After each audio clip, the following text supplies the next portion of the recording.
On avait fini hier, page 131, en disant comme quoi pour pouvoir arriver à la ira, il fallait avoir principalement la hatmada, l'assiduité et d'avoir la ira, la lecture. Et le Ramcha, il avait dit que c'est à travers l'assiduité et la réflexion qu'on va arriver. 6e ligne, dans page 131. Ou tetagdek chez Amar Leman Yilmad Leira. On voit que le roi, il a un Sefer Torah, et le verset, il dit que Leman Yilmad Leira et Hashem, afin qu'il va apprendre à avoir Yira. Alors, il dit, tu vois, ça s'apprend. Velo Amar Leman Yira. C'est pas écrit afin qu'il ait la crainte. Yira Chamaim Leman Yilmad Leira. Ça d'apprendre la Yid Bonenut, la Hatmada, réflexion, assiduité, lecture et arrivée. Ça veut dire que si un homme, il lit les nouvelles avec un journal le matin 5 minutes, c'est pas ça Yirat Shamayim. L'homme doit s'asseoir, il doit lire, il doit répéter, il doit prendre des sfarim pour ça. On voit combien le Rabben Yona, il a écrit Sha'arei Tshuva, il a écrit le Pirusha, le Avot de Rabbi Nathan, il a écrit combien de Pirusha Sefer Avot, combien de Sfarim il a écrit Rabben Yona sur Yirat Shamayim. Pourquoi? Qu'est-ce qu'il avait avec tout ça? C'est tellement facile. C'est parce que c'est pas facile. C'est quelque chose qui demande beaucoup de temps. Et là, les fiches, En Yira Hazot Museged Beteva. Un homme, on lui apprend pas à manger. Un homme, on lui apprend pas à boire. Mais il faut lui apprendre à avoir Yirat Shamayim. Le monde entier a été créé pour nous distraire de la Yirat Shamayim. Le soleil, la lune, la pluie, il fait chaud, il fait froid, j'ai faim, j'ai soif. Tout ça, ça nous amène à une seule chose. Quoi? Nous distraire de Yirat Shamayim. Ki adraba rechokai mimenu mipnei gashmiut achushim. À l'inverse, elle est loin à cause de l'essence de notre vie qui nous éloigne de tout cela. Ve'ena niknit ela l'idée limoud. Elle ne peut arriver et l'homme ne peut l'acquérir seulement à travers l'étude. Qu'est-ce que ça veut dire acquérir? Dans la Torah, il y a plusieurs notions. Par exemple, je peux avoir la voiture de mon ami, il peut me prêter sa voiture. Je peux louer sa voiture et je peux acheter sa voiture. C'est pas pareil. Je peux habiter dans une maison, je peux louer une maison ou je peux acheter une maison. Chaque chose dans la Torah, elle a des formes d'acquisition. Exemple, prenons une femme. Un homme, c'est pas parce qu'il vit avec une femme qu'elle est sa femme. Pour être une femme, il faut kiddushin. Comment? Kesef, shtar, bia. Un homme, il va acheter un objet. Il y a 2 façons qu'il va faire. Koach meshicha, tirer, hagba'a. Chaque chose, elle a sa forme d'acquérir un objet. Et si tu fais une façon, tu fais pas, par exemple, il y a une qui s'appelle chazaka. Chazaka, c'est quoi? Quand tu as une maison, alors tu fais un trou dans le parterre, tu mets un lock à la maison, ok? Tu fais une forme de prouver de force que l'objet, il est à toi, ok? Un animal, comment tu l'acquiers? En le levant. Imaginez-vous, un homme, il vient sous une choupa, et il prend sa femme, il la lève, et il dit, Hareat mekudé shetli. Ça va rien servir. Ta femme, elle n'est pas un objet. Ta femme, elle n'est pas un cheval. Les Hachmana Etzlan. Ouais, elle est rien. Ça va pas marcher de prendre ta femme, de la lever. Tu dis, oui, mais hier, j'ai acheté ma montre à $1 milliard, ou je sais pas, en la levant. Chazak, c'est une montre, c'est une femme. Les kinyanim ne sont pas pareils. Chaque chose, il doit être séparé. Comment acquérir l'objet? Et un objet ou un terrain qui s'acquiert d'une différente façon, il n'est pas acquéri. Vous comprenez tous que si vous prenez votre femme et vous la levez, elle n'est pas à vous. Si elle n'a pas eu une bague, tu lui as pas dit la phrase magique, Hare at mekudé shekli kedat Moshe ve Israël, eh ben elle n'est pas mariée. Pareil. Yirat Shamayim, c'est pas parce que tu vas en parler, c'est pas parce que tu vas la regarder. Il faut obligatoirement acquérir la Yirat Shamayim à travers une seule chose, l'imoud, étude, avec l'assiduité et la réflexion. Donc il y a une condition qui s'apporte sur cette condition, encore 2 facteurs. 1, étudier. 2, avec assiduité. Et après, réfléchir à cela. Ve'en imoud le'ira, et là, berov hatmada. Seulement quand tu vas avoir énormément d'assiduité. Batora, Udrachea Beli Evsek. Vous savez, il y a de l'eau, elle tombe sur le parterre. 3 gouttes d'eau. Lendemain, 1 goutte d'eau. Après-demain, 5 gouttes d'eau. Qu'est-ce qui va se passer? Rien. Prenez une pierre, faites une goutte d'eau. Ne vous arrêtez jamais. Au bout de quelques jours, il y a un trou. Qu'est-ce qui se passe? L'eau, c'est léger. L'eau, c'est souple, c'est mou. Comment elle a fait un trou dans la pierre? À cause de l'acidité. Boum. Boum. Boum. Marchemam, quand les Américains, ils sont partis au Vietnam, qu'est-ce qu'ils faisaient aux soldats américains? Ils les rasaient, ils les mettaient sous un robinet avec une goutte d'eau sur la tête. Pendant une semaine, à la fin, il avait un trou dans la tête. Le bruit que ça fait sur la personne. Qu'est-ce que ça fait? L'assiduité, elle est capable de faire. Pareil, pour pouvoir avoir Yirat Shamaim, il dit le Ramchal, c'est tous les jours, tous les jours, tous les jours. Rappelez-vous toujours ce qu'il a dit le Chazon Ish. Le Chazon Ish, il a dit, qu'est-ce qui se passe par rapport à Rabbi Akiva? Rabbi Akiva, il est arrivé devant sa femme, et il a dit à sa femme, il a entendu qu'elle a dit, ah, si m'écoutez, mon mari, il repart encore 12 ans, il est reparti tout de suite. Pourquoi il n'est pas parti boire un café, Nana ou Shiba, dire bonjour, il avait un fils, Rabbi Yoshua, pourquoi il n'a pas embrassé? Il a dit le Chazon Ish, parce que Rabbi Akiva, il a compris que 12 ans, plus 12 ans, ne font pas 24 heures. 24 ans. 24 ans, c'est 24 ans sans s'arrêter. Si Rabbi Akiva il était rentré à la maison, il avait fait juste un arrêt d'une demi-heure, il serait reparti. Mais il n'aurait pas eu 24 000 élèves. 24 000 élèves, ils viennent avec 24 ans d'études. 12 ans, plus 12 ans, font pas 24 heures. 5 minutes, et un café, et un autre 5 minutes, et une petite rigolade, et un autre 5 minutes. Ça donne pas 10 minutes, ni 15 minutes. Ça fait des 5 minutes. À l'inverse, quand tu t'assois pendant 1 heure sans bouger, alors regardez, quand vous avez quelque chose à faire au travail, quand vous êtes là, mon fils, viens manger, on vous arrête tous les 5 minutes, vous n'arrivez pas à accomplir. Quand vous avez un grand dossier, qu'est-ce que vous faites? Vous fermez la porte, vous fermez, personne ne vous parle, et vous travaillez pendant 1 heure. Et pendant 1 heure, vous accomplissez ce que d'habitude en journée, vous pouvez accomplir pendant 4 heures. Pourquoi? À cause que tous les 5 minutes, vous dérangez un client, il rentre, il vient, un appel, il vient, on n'arrive pas à travailler, on ne peut pas se concentrer pour pouvoir faire. Les havdi, même les hav et les favdalot, la Torah c'est pareil. Si tu veux que la Torah elle rentre, le cœur il est dur. La Torah elle dit qu'on a un cœur de pierre, et il faut assouplir ce cœur et le rendre un cœur de chair. Comment on arrive à avoir un cœur de chair? C'est seulement avec l'assiduité de la Torah. Tous les jours, 10, 15 minutes, sans jamais s'arrêter. Veushi Adamid Bonen, l'homme y réfléchit.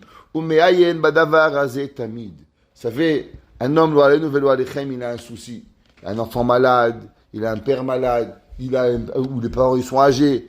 Dès que le téléphone il sonne, il voit la maison, toujours, il est là, il s'inquiète. Pourquoi? Il est préoccupé. Qu'est-ce qui arrive? C'est normal, ça c'est la vie. Pourquoi? C'est sa vie. Moi, mes enfants, ils appellent de l'école, je réponds pas au téléphone la journée. Mais quand je vois l'école des enfants, je saute en l'air. Pourquoi? Toujours peur. Et là, Baruch Hashem, 100% des cas, c'est papa, est-ce que je peux avoir $1? Est-ce que je peux m'acheter un? Rien de mal. Mais tu vois les numéros école des enfants, tu sautes en l'air. Pourquoi? Tu es soucieux de tes enfants. Les Havdim, pour Akadosh Baruch Hu, c'est comme ça. L'homme, il doit avoir le souci. Est-ce que j'ai Yirat Shamaim? Est-ce que j'ai pas Yirat Shamaim? Est-ce que j'ai la crainte de Dieu? Comment je vais la perdre? Beshivto, quand il est assis. Belerto, quand il marche. Beshorvo, quand il dort. Ufkumo. Il y a des halachot dans la vie, quand tu es assis, savoir comment on est assis, et nalacha. Quand on marche, comment on regarde, qu'est-ce qu'on ne regarde pas. Beshorvo, comment on dort. Il y a une halakha, pas dormir sur le ventre, pas dormir sur le dos, dormir sur le côté. Comment mettre notre lit, à est, ouest, nord, sud, il y a des halachot. Ufkumo, comment on se réveille, mettre les pieds. J'ai vu hier, au nom de Rabbi Limel de Lizinsk, Rabbi Limel de Lizinsk qui dit que si une personne, quand il pose son pied par terre, la première chose qu'il va penser, s'il pense à Kadosh Baruch Hu, alors toute la journée, elle va être motivée à avoir à Kadosh Baruch Hu. Et si la personne, la première chose qu'elle est motivée, c'est aller jouer au tennis, c'est aller faire du squash, ouais, et bien sa journée, elle n'est pas dédiée à Kadosh Baruch Hu. Et dit, c'est pour ça que l'homme, il dit Modéani lefanecha avant de dormir, dès qu'il se réveille le matin. Pourquoi il dit Modéani? Parce que la première pensée, il doit avoir Modéani lefanecha melecha vekayam, remercier Kadosh Baruch Hu. Et alors, comme j'ai un grand merci à Kadosh Baruch Hu, toute ma journée, elle doit être vouée à vivre avec Akadosh Baruch Hu. C'est ma façon de vivre. Ça veut dire que même le premier pas que je fais, il doit une importance critique dans ma journée. Je sais qu'une personne, elle va comprendre la chose. Exemple, Vous avez tous, Baruch Hashem, tous des gens intelligents, vous avez tous le libre arbitre. Tout le monde ici, s'il veut aller chez Hadar acheter un sandwich, il peut. Acheter un sandwich, un sushi, vous pouvez. Aller chez Benny, vous pouvez. On a tous le choix, Baruch Hashem. Maintenant, il y a une bougie qui brûle. On a le choix de mettre la main, de se brûler la main. Oui ou non? Si on veut, on peut le faire. Maintenant, vous êtes comprendre qu'il n'y a aucune personne intelligente qui va mettre la main dans le feu. Pourquoi? Parce qu'on est tous, on sait qu'on a le choix, et c'est parce que je me brûle pas la main, c'est pas parce que j'ai pas le choix, parce que je comprends les conséquences. Je vais mettre le doigt, je vais brûler ma main, après je vais à l'hôpital, après ça va s'infecter, après je suis coincé pendant une semaine, après je pourrai pas toucher un verre d'eau, après mais pourquoi tu veux que je me brûle la main? Ouais, mais t'es pas capable de le faire. Mais je suis capable, mais je ne veux pas le faire. Il y a rien d'intelligent de se brûler la main, oui ou non? Pourquoi? Parce que tu as compris à 100% le danger de brûler la main. C'est pas la peine d'être intelligent pour comprendre ça. Pareil. Il dit le Ramchal, l'homme il doit arriver à Midat Hadavar, l'homme il doit arriver à ce que c'est clair, net et précis. Tu vois le feu, tu touches pas. Yirat Shamayim, tu touches pas. Si on n'est pas clair, pareil, c'est que tu n'es pas arrivé à la notion de clarté. Dainu amitet haimatse shechinat ilbarar b'chol makom. L'homme il doit être clair que Dieu il est dans chaque endroit. Viyotenu omnim nefanav mamash b'chol et u b'chol sha'a. L'homme il doit voir Akadosh Baruch Hu à chaque seconde. Il doit être clair qu'il voit Dieu où il est, quand il est, à chaque moment de sa vie, il voit Akadosh Baruch Hu. Ve'az yira oto be'emet. Alors il va le craindre véritablement. Ve'hu. Et c'est ça. Shaya David mitpalel. Veomer, Oreni Hashem darkecha. Oreni, ça vient de l'Ehorot, de m'enseigner. Darkecha teshema. Ahaler, je veux aller. Ba'amitecha, avec ta vérité. Yachel levavi, c'est unifie mon cœur. Les yirashemecha, pour craindre ton nom. C'est-à-dire que David Ameler, malgré qu'il savait malgré qu'il était tzaddik, malgré qu'il est Av, c'est le père du roi Hakodesh, c'est marqué dans les Sfarim. Mais il en reste que David Ameler, il savait à combien l'homme il doit travailler la Yirat Shamayim. Nous, on n'est même pas encore compris qu'on doit travailler Yirat Shamayim. Maintenant, quand tu as compris l'importance de Yirat Shamayim, alors tu vas comprendre l'importance pour véritablement arriver à cette réalité. Mais l'homme, il doit être clair que où on est, ce que l'on fait, il vit avec Akadosh Baruch Hu. Ça, c'est ce que notre vie doit faire. Et il dit, maintenant, ça c'est ce qu'on a présent, on a parlé de Yira, on va parler de Kedusha un petit peu. Inyana Kedusha Perek Kavav. Kafulu. C'est doublement. Au début et à la fin. Dainu. Trilato, Avoato, Vesofo, Gemoul. Au début, la Kedusha, la sainteté, c'est quoi? Au début, c'est un travail. Et à la fin, c'est un don. Trilato, Ishtadlut. Vesofo, Matana. Il y a certaines choses dans la vie où elles sont une cause à effet. Ça veut dire, tu plantes une graine. Ok, sur 10 graines, il y en a 7 qui vont planter. C'est comme ça que Jbokhou, il a créé le monde. À moins qu'il y ait la famine, tu plantes des graines, ça pousse. Généralement, Alpirov, sinon les gens ne planteraient pas. Bah, bien sûr, c'est pas 100% des graines qui poussent. Mais c'est comme ça que tu fais. Tu étudies les maths, tu comprends, Baruch Hashem, tu fais un examen, tu réussis. C'est les choses de la vie. Tu prends un balai, tu balayes le parterre, c'est propre. C'est clair, c'est pas compliqué à comprendre. Kedusha, ça marche pas comme ça. L'homme, il faut savoir qu'il n'existe pas de cause à effet. Ce qui se passe, c'est qu'au début, l'homme, il travaille. Et quand il travaille, après, Akadosh Baruch Hu donne un cadeau. Ça veut dire que dans la vie, c'est pas parce que tu fais que tu reçois. Il y a certaines choses que tu vas faire et ça va pas marcher. Et c'est Boré Olam qui va décider est-ce que tu vas avoir ou tu vas pas avoir. L'homme, il doit savoir dans Akadosh Baruch Hu, c'est pas obligatoire. Je te donne, je fais. C'est comme le limud de la Torah. C'est comme l'étude de la Torah. C'est marqué, il dit Rafram Shmulevitz. C'est marqué Yagata, tu t'es fatigué, ou Matzata. Et la Gemara, elle dit, c'est quoi? Tu as trouvé. Et le mot Rafram Shmulevitz, pourquoi c'est marqué tu te fatigues et tu trouves? Non. Quand tu te fatigues, tu comprends. Trouver, c'est quoi trouver? Une trouvaille, c'est quelque chose qui vient sans effort. Tu marches dans la rue, tu vois un billet de $10. T'as rien fait pour se trouver. T'as trouvé. Tu vas dans le magasin, tu trouves un super deal. $5, un costume. Waouh, magnifique. J'ai vu ça. Ok? Donc c'est une trouvaille. Alors c'est quoi? Pourquoi c'est marqué Yagata à Torah? Tu te fatigues ou Matzata et tu as trouvé. Il dit Abraham Shmulevitz parce que la Torah, ça n'a rien à voir avec l'effort et comprendre. Toi, ton travail, c'est faire l'effort. Et après, est-ce que tu comprends ou pas? C'est Akadosh Baruch Hu qui te donne. C'est Siyata Dishmaya. Yagata ou Matzata. Et tu trouves. Pareil, dans tout ce qui a à voir avec Yirat Shamayim dans la vie, ça n'a rien à voir avec Behemet arriver. La vie, c'est quoi? On fait un effort. Après le reste, Matzata, Akadosh Baruch Hu, il nous a donné de pour pouvoir y arriver. Vainu, Shetrilato Uma Shadam Bevakesh Atzmo. D'abord, c'est ce que l'homme, chez Mekadesh Tatzmo, l'homme il va et il se sanctifie. Vesofo, ma chez Mekadeshimoto. Comment on voit, Akadosh Baruch Hu, il a demandé au peuple juif, Shavuot, de se préparer à Torah pour combien de jours? 3 jours.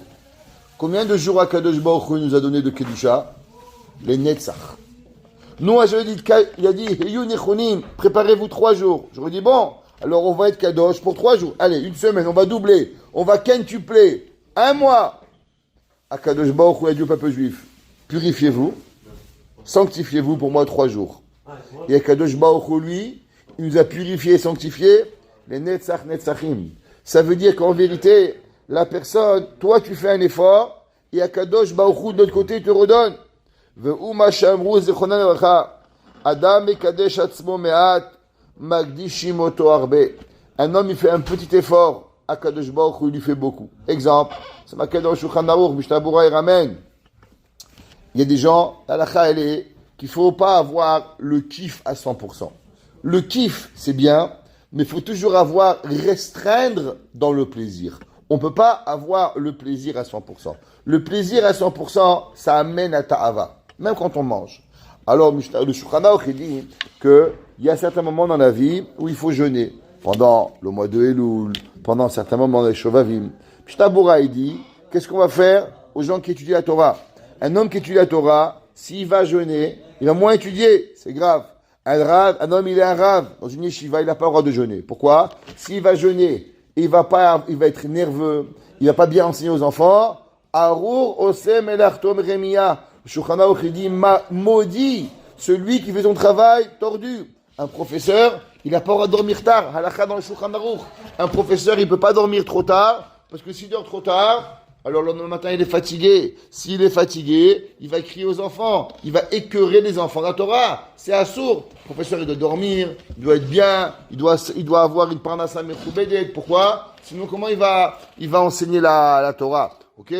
Alors il dit Mishnah Berurah, comment faire quand un rabbi ou une mora elle veut jeûner? Il dit c'est simple. Quand tu manges, tu laisses un peu dans l'assiette. Tu finis pas le dernier morceau. Et il dit que ça c'est plus fort que tous les jeûnes. Pourquoi? Parce que tous les jours, à chaque fois que tu manges, tu fais un petit effort. Alors toi, tu penses que c'est rien. C'est pas rien. Chaque fois que tu manges, tu laisses un peu. C'est pas batachrit. Un petit peu, tu laisses. Une petite frite, petit chocolat, tu jettes. Tu gardes un petit peu pour Akadosh Baruch Hu. Toi, tu crois que c'est rien. C'est une goutte.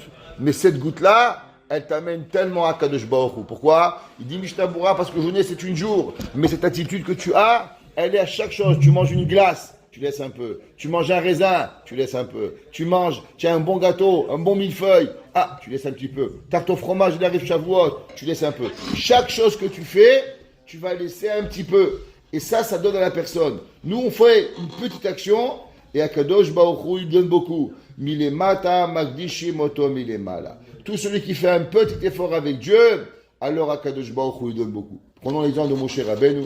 Moshe Rabbeinu a juste tourné la tête pour voir Akadosh Baruch Hu. Et tes autres la névoie. L'homme, ce qu'il doit faire, c'est ouvrir la porte à Dieu et laisser rentrer Akadosh Baruch Hu. Nous, comme c'est marqué dans le pasuk, Petechouli, Petach shel mahat, Vani iftach lachem kepitro shel ulam. Ouvrez-moi seulement le chat d'une aiguille, et moi je vous ouvrirai les portes comme les portes du Beth Amikdash. Notre avodat Hashem, elle est seulement de faire un petit effort avec Akadosh Baruch Hu. Et le reste, Akadosh Baruch Hu, Berachamoa, V'chazdo Yitbarach, alors il nous bénit, il est Mekadosh Otanu, il nous donne tout ce qu'on peut avoir. Baruch Hanai Leolam, Amen ve Amen.